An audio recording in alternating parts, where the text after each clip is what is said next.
That the influence of the old house was unwholesome, he could not deny, but traces of his early morbid interest still held him there. He argued that the fever alone was responsible for his nightly phantasies, and that when the touch abated, he would be free from the monstrous visions.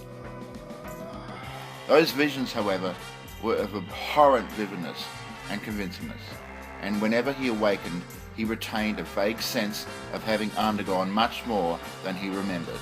He was hideously sure that in unrecalled dreams he had talked with both Brown Jenkin and the old woman, and that they had been urging him to go somewhere with them and to meet a third being of greater potency.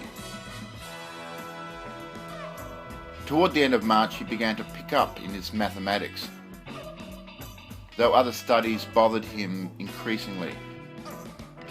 He was getting an intuitive knack for solving Riemannian equations, and astonished Professor Upham by his comprehension of fourth dimensional and other problems which had floored all the rest of the class.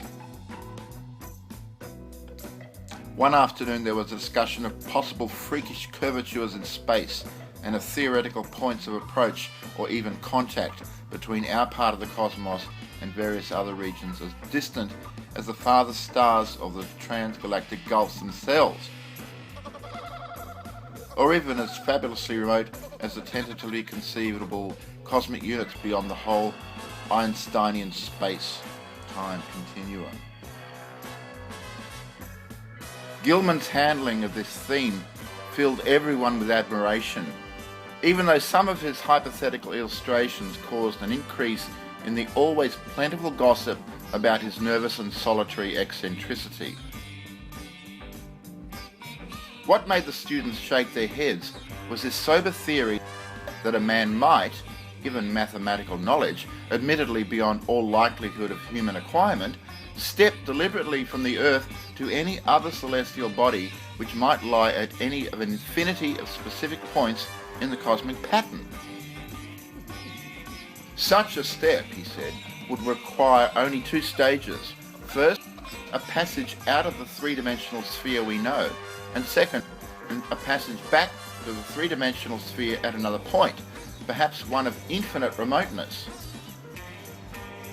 That this could be accomplished without loss of life was in many cases conceivable. Any being from any part of three-dimensional space could probably survive in the fourth dimension, and its survival of the second stage would depend upon what alien part of three-dimensional space it might select for its re-entry.